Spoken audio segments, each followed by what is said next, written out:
ये रातों रात इस गांव में कौन अवतार हो गया है जिसने ठाकुर भूपेंद्र सिंह के आदमियों पर हाथ उठाने की जुर्रत की? कोई अवतार नहीं हुआ ठाकुर। जेल से भीमा आ गया है और जेलर से यह कहकर आया है कि जेल के दरवाजे खुले रखना। भीमा बहुत जल्द दूसरा खून करके लौटेगा। और सुनो ठाकुर,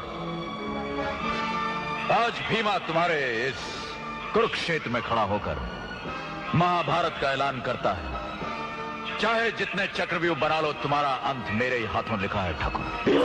चिल्ला मत ठाकुर। आज तक तुम बोलते रहे और हम सुनते रहे, अब हम बोलेंगे और तुम सुनोगे।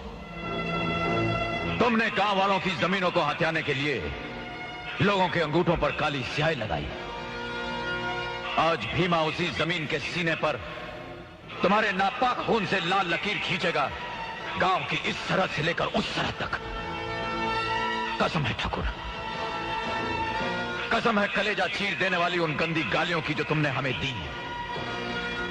कसम है बच्चों की उन आंसुओं की जो तुम्हारे जुल्मों की वजह से बहे। कसम है उन खलियानों की जिन्हें जलाकर तुमने हमारी जिंदगी में आग लगा दी। ठाकुर, अब तुम्हारी चिता से आग लेकर ही भीमा इस गांव का अंधेरा दूर करेगा।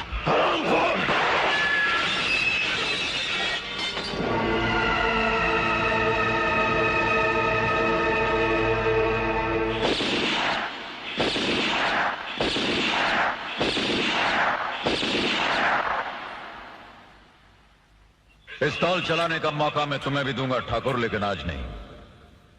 इंतजार करो, मैंने भी 7 साल इंतजार किया है।